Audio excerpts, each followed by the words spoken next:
Good morning. Well, it's hard to beat Jerry Mincu's presentation after so much passion and very nice words and stories. We're going into kind of technical, non-attractive stuff. Also, we're going back to Europe, and we just witnessed a sort of a cultural clash. I've been told by some friends that were in Venezuela that if you have a meeting with somebody, let's say at 5 o'clock in the afternoon, you could go there and the guy is not there. But the next day, he might be there. So that's about making appointments in Venezuela.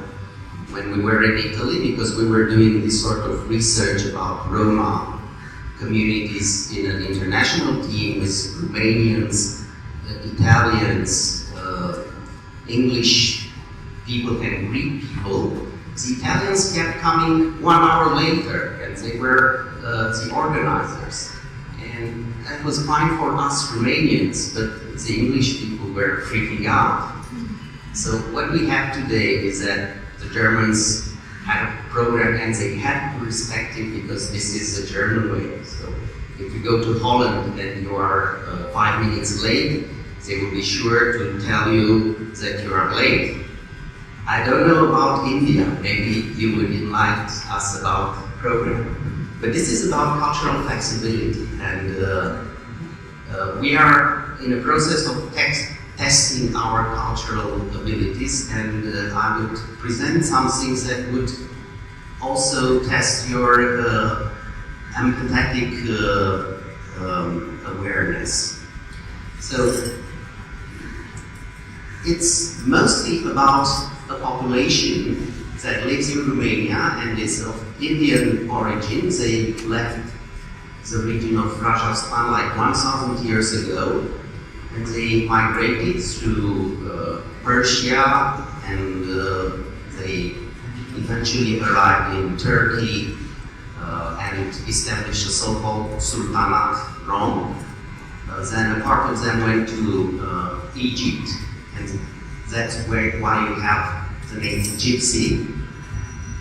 Somebody coming from Egypt. Eventually, some of them would name themselves Egyptians. There are some small groups in the Balkans that they think they originate from Egypt, which is partially true, of course, because if you spend several hundred years in Egypt, you come from Egypt and no more from India.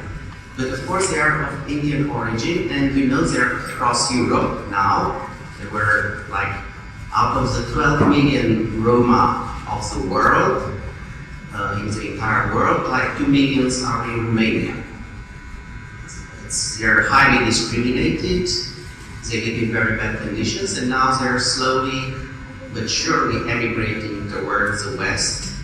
So Italy would have to deal with the problem, and we will have a small illustration of how they're dealing with the problem. Germany has to deal a little bit with the problem, France and Spain, and all the others, but these are the main cases. So Roma are associated with nomads. It's that exotic feature of them. Actually, this is not true. This is just a visible part, the one that was used by poets and writers to praise freedom, to praise a romantic way of life. This is one of the last examples that you can find in Romania. This is semi-nomadic way of living. There are 2 children, you can see the one in behind, very young, beautiful woman, and during winter times they live in a small village. In the summers they will tour the entire Romania. But other situations have arranged from this rich palaces. This is a new Roma style. Nobody knows how they invented it. It's very, very recent, just 20 years old.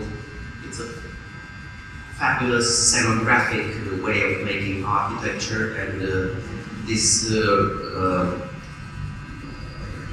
is very much hated by the mainstream architects of Romania, that they're saying that this is ruining our national style. I don't get it how this could happen, but they just hate this. And then you have the very well-known prefabricated blocks of flats that are totally dilapidated in several areas of, in many areas of the cities, of the Romanian cities. And they also work as ethnic enclaves. And this is an image from the inside, on your right-hand side, below. And then you have, so these are, let's say, chores, okay? So, and on the left down, there is improvised, totally illegal houses built in Bucharest. And what you see, this is not a house. These are 6 apartments. So there are 6 rooms under this roof. And this lady is the owner, and she's renting to the others. So this is the level of housing and poverty in a climate that you know very well. So you need to heat the spaces during the winter and so on and so forth. And then we have cases like communities that are evicted from blocks of flats, and they could end up in the lockers of one abandoned stadium in a small city in the center of Romania. There is always this problem that all these communities, regardless of their size, could be 20 people, could be 1,500 people, could be even more. They only have one source of water. It's never 2 sources of water. So this community is particularly happy because there are just 20 families using the same source of water.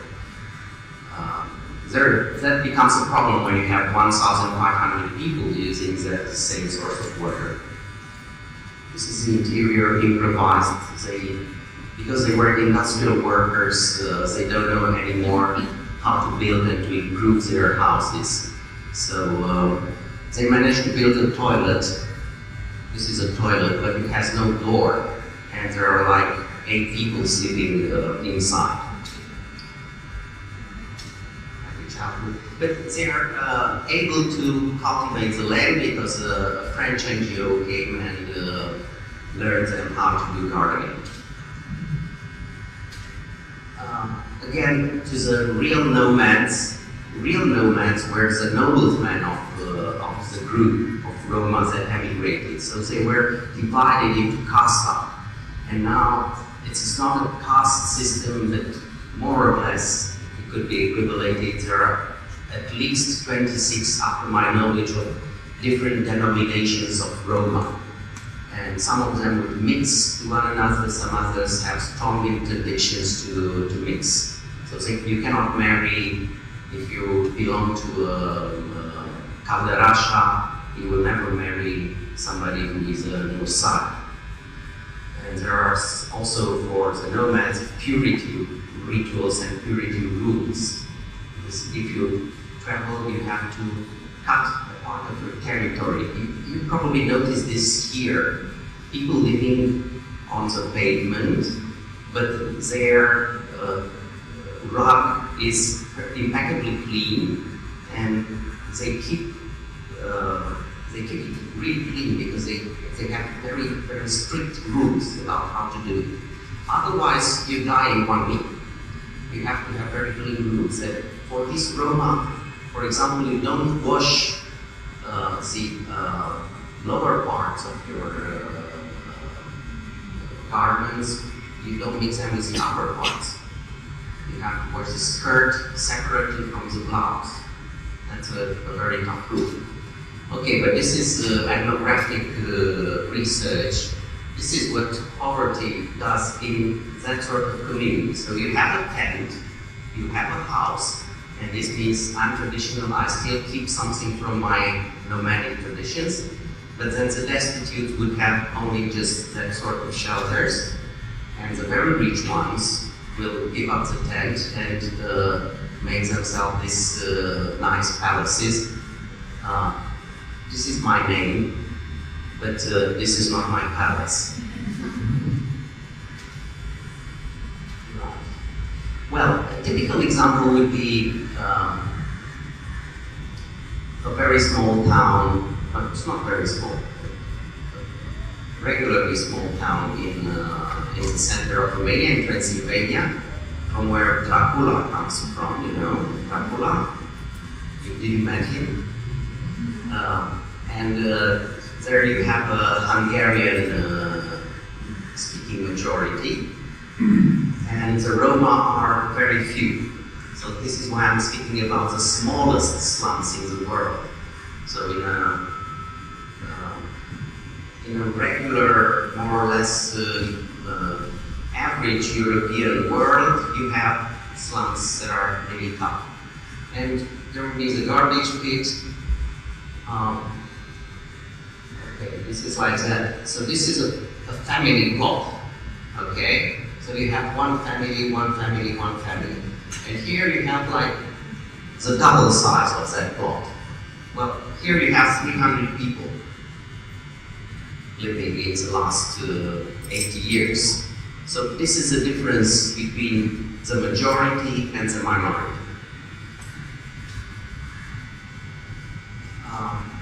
Also, there is a question of race, because she's the mother of the blonde guys, and she has a dark skin, but children are blonde with blue eyes. Okay, so sometimes I get very confused when I'm visiting Roma community, because there's been such a mixture in 1,000 years of wandering through the world. They already did the tour of the world. There are many Roma now in Argentina. So they will come back eventually in 500 years and complete the Magellan tour. Recycling, is it familiar to you? We've been seeing this in the last days. This is Romania, actually. Young girls would be used as washing machines. There's an intense activity to wash everything all day long and to carry the water, because if you want to wash, you need 2 days to collect the water and then another day to wash the garments. So washing is not just throwing your things into the washing machine. You need a lot of children to do that, and they will have to work. One major stereotype says that Roma are in that condition because they don't work. When I'm doing research, what I found out is that they work all day long. They cannot even stop to talk to you because they need to go for 8 to 10 hours in the woods to collect small parts of wood, because they're not allowed to cut. If you cut one tree, you go to prison, and many of the men are in prison because of stealing wood from the forest. So you have to work on a daily basis, 12 hours a day, to get that piece of bread.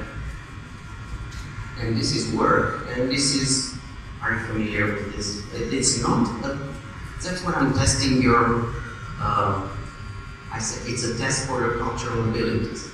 So we've been spending several days here, so now we are immersed in this reality.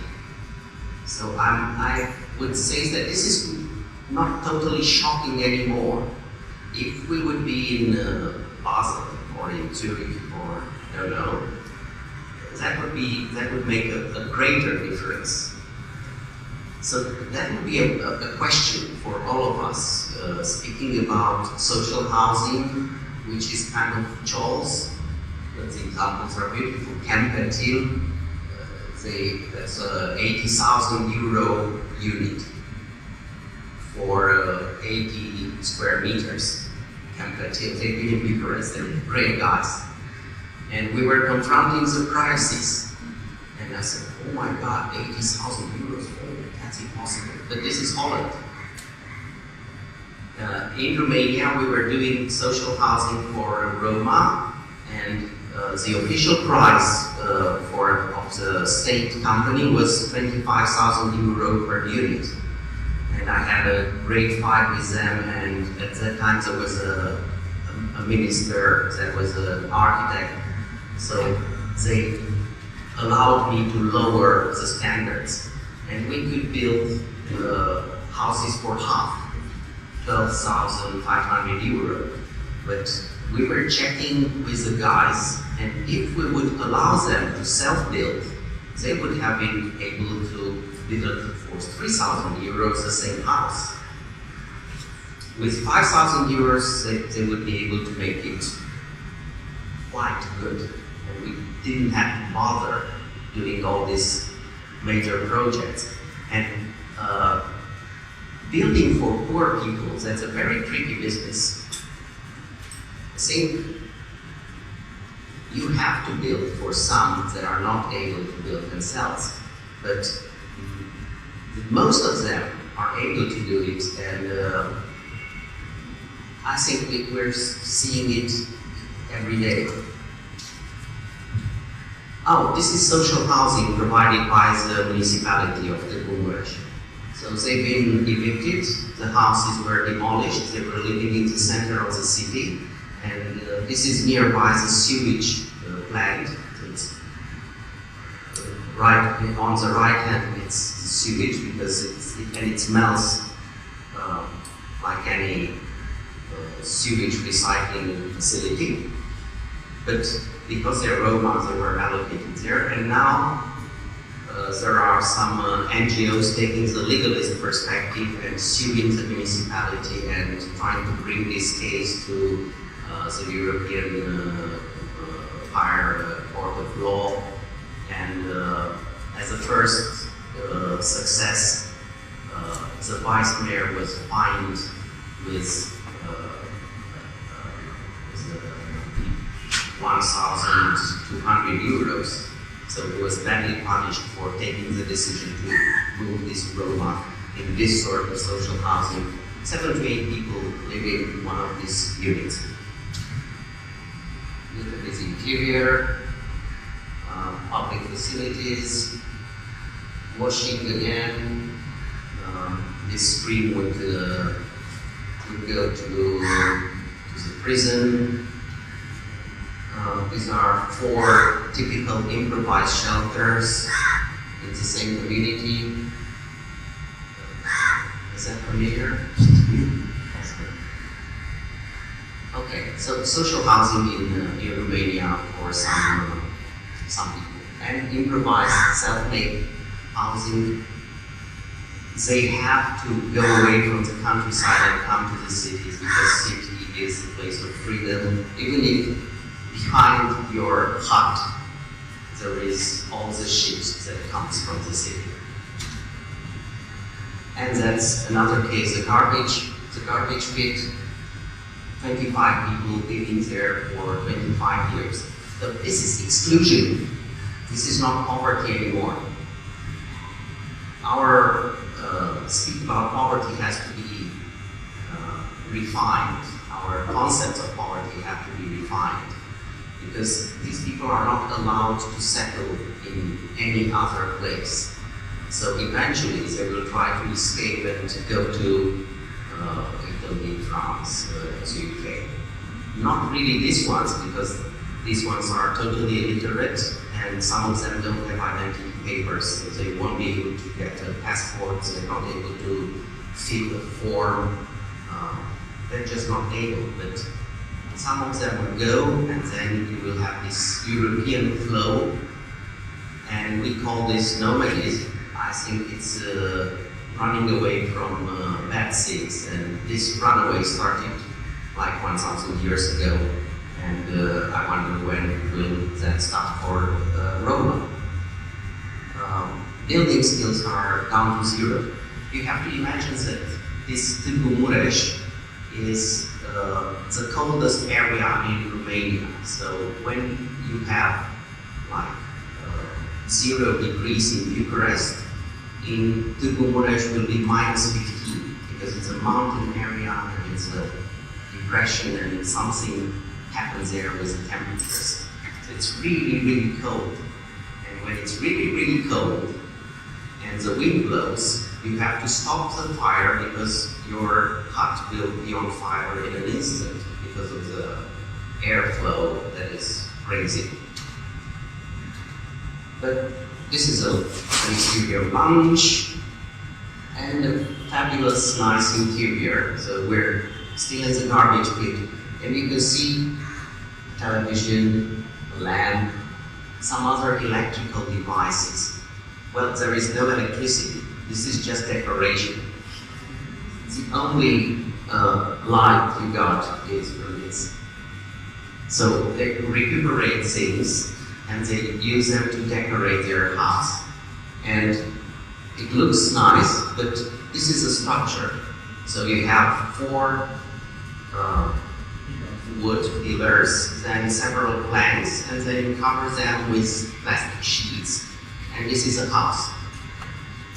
And you have to borrow a saw and a hammer from your neighbor because the entire community has just one hammer and one saw, and they're mostly women and children because the guys are either dead or in jail or they divorced and left to, let's say, I don't know. So it looks nice. This question of hygiene and order has, again, it's a very flexible and very personal thing. So you go there and you find totally horrible, dirty places, and the next hut, it's totally impeccably clean inside. Because you can find there probably is an obsessive compulsive woman that cleans 8 hours a day every night and arranges them in a different order. So it's not a very cultural thing. It has to a large degree, it has a variation, a personal variation, a question of being tidy and clean. That's my guess. I didn't, it's fundamental psychological research, it's just intuition. So goodbye to Romania, let's go to Italy. This is a village of solidarity, Villaggio de Solidarietà. Mr. Walter Bertoni, Castel Romano, Rome, Bosniak and Bosniak, I think they're mostly Bosniak Roma, refugees of war that were living in the center of the city. They've been evicted 30 kilometers away from the center on the highway. It's a beautiful natural park, beautiful. So I guess this is a mafia operation for turning this place from a natural preservation into a hotel in the next years. Because once you make it a construction land, they were not allowed to build here, but for the Roma, they made this possible. So the next bus stop is 3 kilometers away. Water is just 1 hour a day. Quite tough. And these are the living conditions. That's a very bad idea. There were 9 police cars and they checked our data, what are we doing here? There is always a police car at the entrance, always, all the time. And every 2 days, large groups of police would come there and check every house. So I would say this is very much similar with what happened in the 30s. It's a very low scale. I would say the word fascist, and you will have to deal with it and say what kind of new fascism is this? What is their part of guilt? What is going on? I don't know. It's a very tough term. to speak about ghettos and fascism. We have to have many quotations marks and try to understand what is really going on. Because it's not like in the 30s, but in a way it is. So we have to face a danger, a very high potential danger that is expressed also by all the reports that are concerned with racism and xenophobia in Europe in the last 7 years. There's been a continuous rise of xenophobia and racism in Europe, starting with Portugal and ending in a very tough way with Moscow. Moscow is a very tough environment for minorities. And this was Bambaro giving us a lecture, a Romanian leader. And migration, this is Candoni. In Candoni, Romania and Roma coming with their tents. This is not extreme poverty. This is just word migration. So they would take any opportunity. It's very much similar with what we see here. So people from the countryside coming here in Mumbai to do things. They have a job. If you stay in Romania in a small town, nobody would hire you. Nobody would need you. But that's the positive thing about Italy. Actually, Italy needs these people. There are lots of guys that are employing them. They're very useful. You need to clean, you need to wash, you need to carry heavy weights, you need to dig. So who's going to do all these things? Well, these guys are very good at that. That's again what I'm saying. They're blamed for being thieves and not working enough. But actually, what I see is that the vast majority of people living in this sort of communities, they're working really, really, really hard. We won't be able to work in their really tough workers and some nice interiors. Now, I will go very fast, so you can see this is the Bucharest. And I would just say that Romania has 21 million inhabitants, and out of 21 million, 1 million would be living like that, and 2 million in a little bit better conditions. This makes a total of 3 million living in improper conditions. This is 1 in 7. What is totally astonishing is that the authorities are not acknowledging this. When speaking about poverty, they will just use the relative poverty measures, which is a measure of inequality. Relative poverty line is what comes out of statistics. Say we have an average, we have a GDP, and some people are below one arbitrarily drawn line. And this is defined, it's a variety of ways to define it. It's a minimal basket, a lot of sociological tricks to define it. But basically, it's a politically defined line between a majority that has wealth and a minority that doesn't have this. They're below a certain line of dignity. So this is how you define dignity. But here, it's how you define survival. And we have very big problems also in defining survival. What is a minimal amount of calories? What is a minimal amount of inventory objects like hammer, shoes? Do you need shoes? Of course you need shoes in Europe. Do you need shoes in India? I think you can survive without shoes. It's nice to have shoes, but if you don't have shoes, you don't die in winter time because there's no winter here. Okay, so you don't have shoes. What they do at the World Bank is that they invented this $1 a day. We continuously hear about $1 a day, $2 a day line. Actually, it was $1.05 a day, and now it's raised to 125. That's a scientific measure. And they're trying to judge the entire world population by using this kind of stupid tool, $1 a day, and it doesn't really work. So we try to figure out how big is it, and we used the existing data as a census, just searching for housing, and we found out that 930,000 people would live in 3 square meters.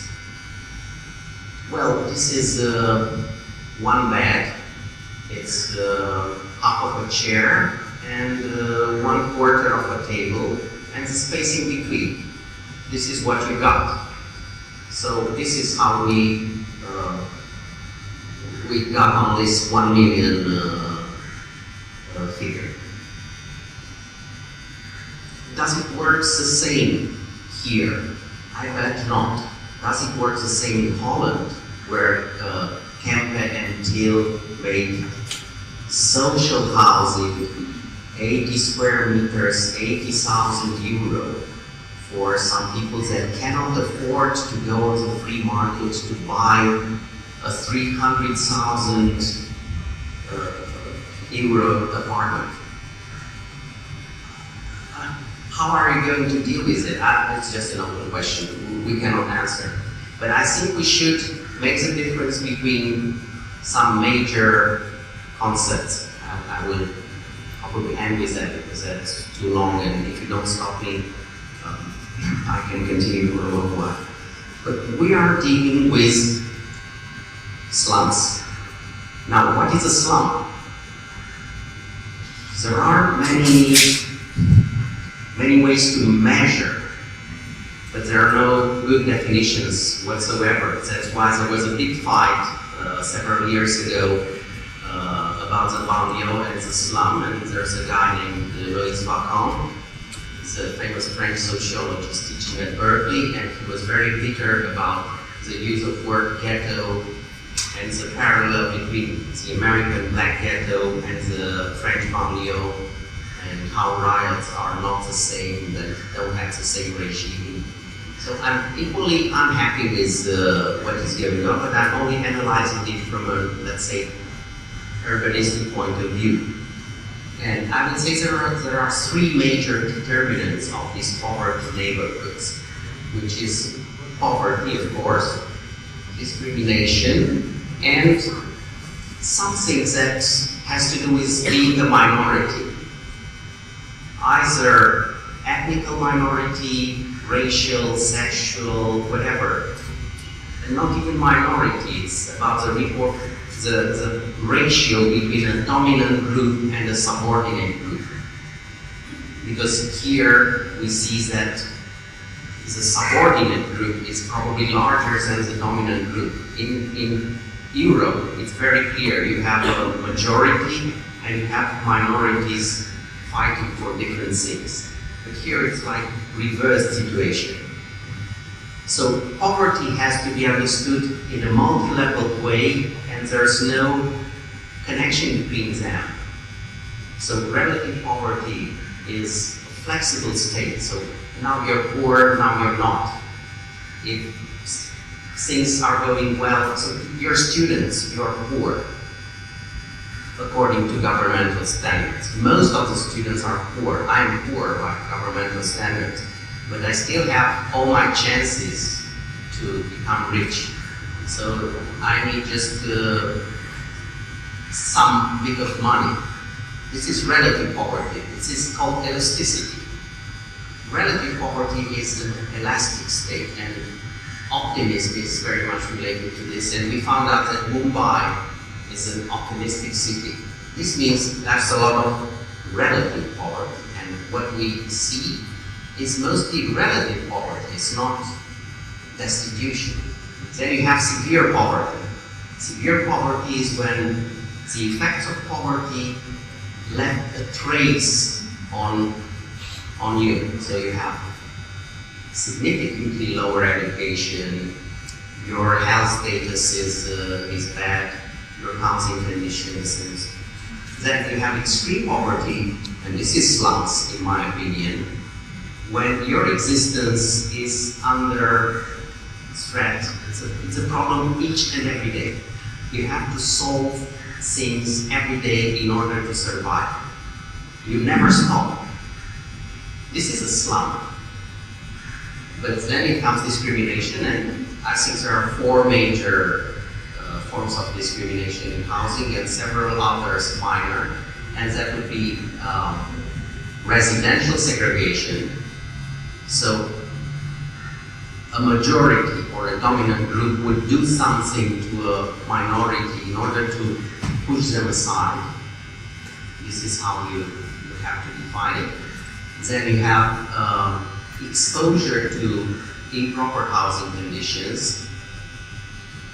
So when a municipality, for example, does it consciously, puts them in bad conditions, like you saw in that example of social housing, then you have forced evictions, and then you have environmental racism. I'll give you an example.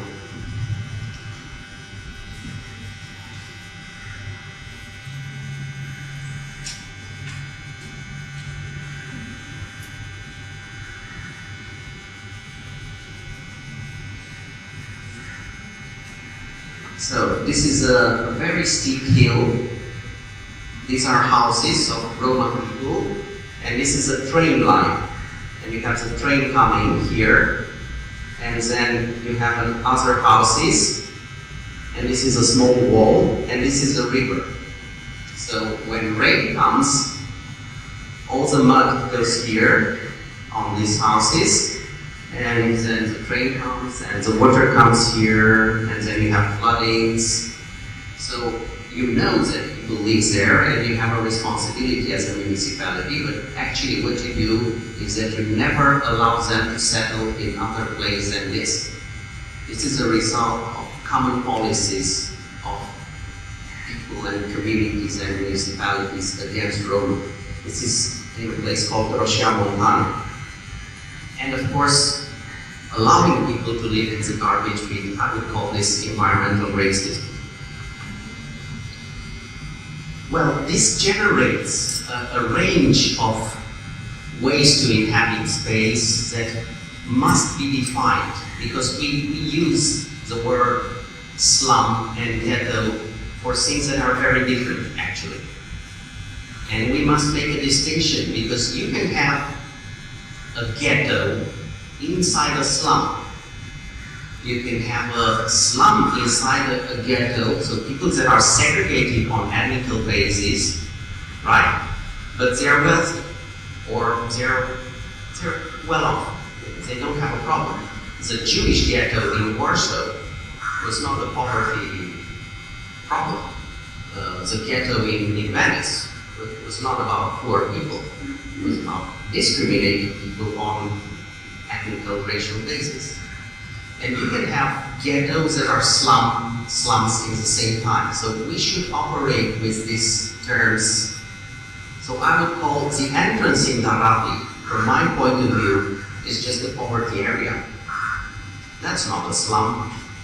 No way. A large part of Darabi is not a slum.